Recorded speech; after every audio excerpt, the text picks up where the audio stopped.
E aí, pessoal, tudo bem? Começando aqui mais um vídeo do História Liberta. Hoje o nosso tema é a história de Jesus Cristo. Tentar descobrir aí se Jesus foi ou não um refugiado, beleza? Vamos aí começar o vídeo.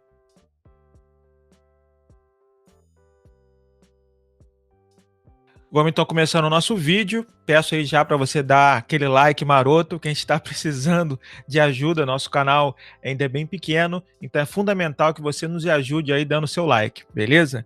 O tema de hoje acabou tendo mais repercussão a partir de um debate que ocorreu do Roda Viva, né, com Jair Bolsonaro, no qual um repórter do jornal o Globo, Bernardo Melo Franco, fez a pergunta para o Bolsonaro, questionando ele, a posição dele sobre os refugiados, já que ele se diz cristão, e Jesus Cristo teria sido um refugiado. A referência desse jornalista, muito provavelmente, foi uma fala do Papa Francisco, no dia 20 de junho, no qual ele citou a trajetória de Jesus Cristo, referenciando nessa trajetória a vida de Jesus como de um refugiado. Essas foram as palavras do Papa Francisco nesse dia, que foi o Dia Mundial do Refugiado. Lembremos que Jesus foi um refugiado. Ele teve que fugir para salvar a vida. Com São José e Maria, ele teve que ir para o Egito. Ele foi um refugiado. Bem, para a gente é importante primeiro definir o que seria esse refugiado. O refugiado é um migrante que está tendo que sair da sua terra, né? Está emigrando da sua terra devido a causas com as quais ele não controla. Seja por perseguição política, violência, por preconceito em relação à sua cor, sua etnia, ou mesmo orientação sexual, devido a alguma guerra, algum conflito nesse local onde ele vive. Então, por uma série de fatores, ele não tem como permanecer na sua terra e, por isso, precisa ir para um outro local, um outro país.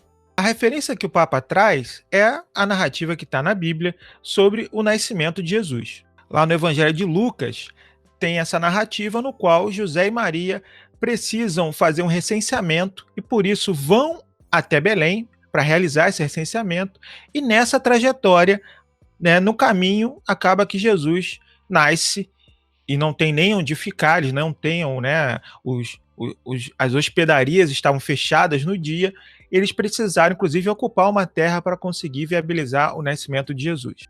Segundo a Bíblia, lá no livro de Mateus, Herodes teria sabido desse nascimento de Jesus e estaria com medo, né, do nascimento dele, porque aí ele poderia perder o seu trono. Então, ele teria indicado o assassinato de todos os meninos até 2 anos, porque assim ele também conseguiria matar o próprio Jesus. José e Maria, então, perseguidos por Herodes, defendem o menino Jesus como? Indo para o Egito, né, tentando aí acobertar, esconder o filho Jesus para que ele não fosse assassinado e depois voltar a Nazaré, o seu local de vida. Para nós, como historiadores, alguns pontos são importantes nessa narrativa. Primeiro, se Herodes de fato existiu.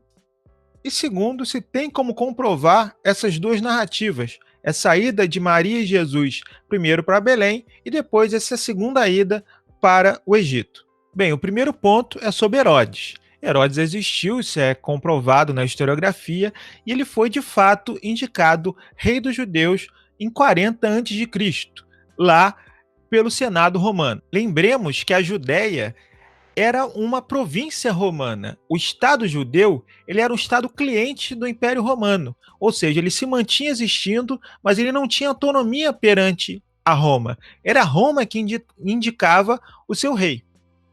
Depois, Marco Antônio, que era cônsul romano, manteve essa indicação de Herodes como rei dos judeus, inclusive indicando parte do exército romano para garantir a sua manutenção como rei do ponto de vista político. Depois, mesmo com a morte do Marco Antônio, né, o Otaviano Augusto, que ia ser o grande Augusto, imperador de Roma, manteve a indicação de Herodes como rei dos judeus. Ou seja, Herodes consegue ter uma força nesse período histórico a partir do poder de Roma, da formação ali do Império Romano, seja ali da passagem, inclusive, para o segundo triunvirato e depois para o início do Império de fato. Ou seja, Herodes era legitimado pelo poder romano como rei dos judeus.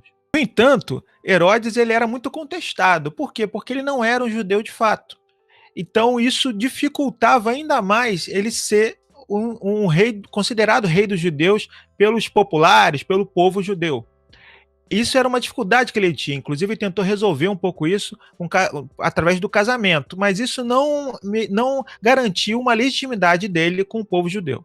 A partir do poder de Roma, o Herodes tinha a possibilidade de controlar esse Estado judeu a partir de uma série de indicações, como, por exemplo, a indicação do sumo sacerdote, inclusive mudanças no Sinédrio, que era uma espécie de corte suprema teocrática a partir dos sacerdotes, que delimitava julgamentos e leis, era como se fosse uma legislação da época a partir da Torá, ou seja, um Estado teocrático. Sinédrio, que era essa corte suprema legitimada pela religião judaica, ele vai ter um papel fundamental depois no assassinato de Jesus. Então isso é interessante para a gente conhecer, inclusive, a trajetória de Jesus.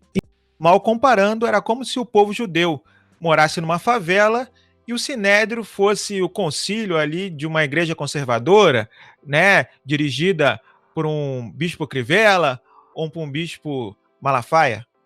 Um outro ponto para a gente importante é saber se existe alguma comprovação histórica dessa ida de José e Maria em direção a Belém.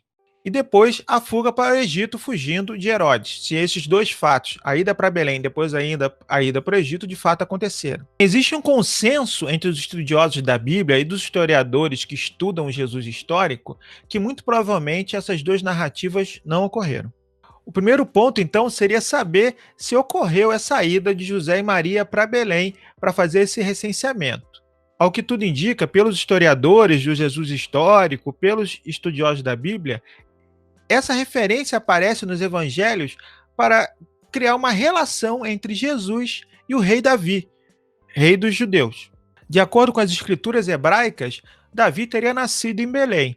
Então, criar essa relação entre Jesus nascendo no mesmo local que o rei Davi seria fundamental para manter essa unidade entre a trajetória de Jesus e a trajetória do povo judeu e de seus reis. Sobre a referência ao Egito, a referência é ao êxodo judeu, a Moisés.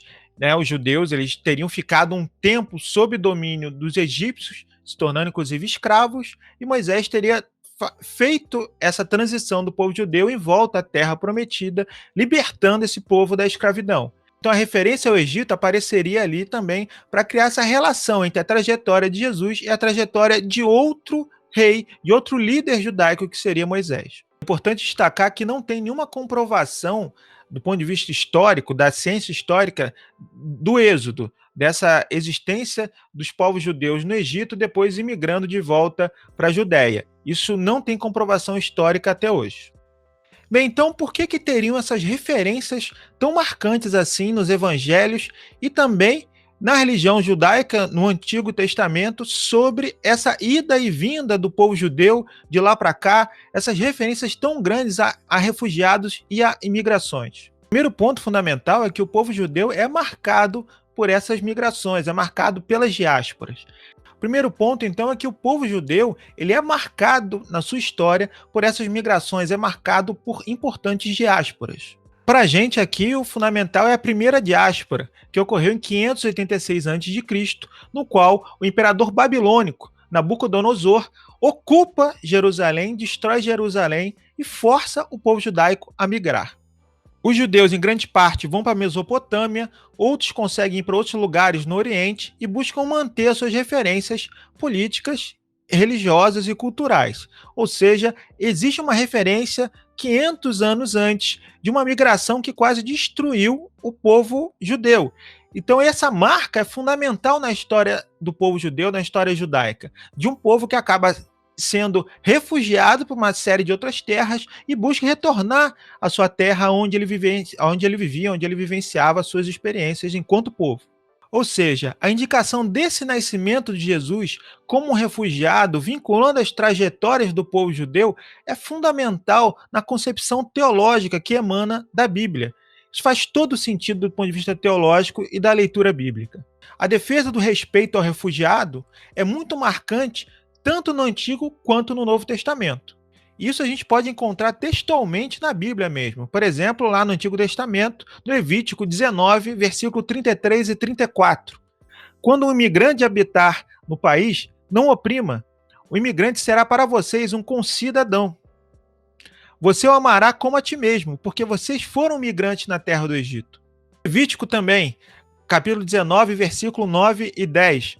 Quando vocês fizerem a colheita da lavoura nos seus terrenos, não colham até o limite do campo, não voltem para colher o trigo que ficou para trás, nem as uvas que ficaram no pé. Também não recolhem as uvas caídas no chão. Deixem tudo isso para o pobre e o imigrante.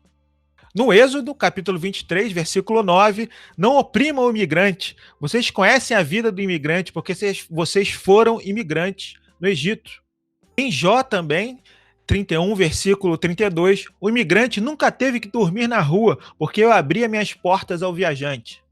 E aí um clássico em Mateus, capítulo 25, versículo 35 a 36, pois eu estava com fome e vocês me deram de comer, eu estava com sede e me deram de beber, eu era estrangeiro e me receberam em sua casa, eu estava sem roupa e me vestiram, eu estava doente e cuidaram de mim. Então o mandamento fundamental de Jesus, que amai ao próximo como a ti mesmo, ela se relaciona diretamente com amai o imigrante, amai o refugiado, porque o povo judeu tem essa marca.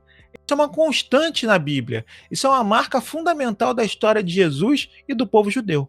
Então, seja do ponto de vista histórico, seja do ponto de vista teológico, não faz sentido nenhum para um cristão ser contra os refugiados, ser contra os imigrantes. Ainda mais num continente como o nosso continente americano, num país como o nosso, como o Brasil, que foi formado centralmente por migrantes. Além disso, no nosso caso, a gente teve a diáspora africana, a vinda forçada dos escravizados da África.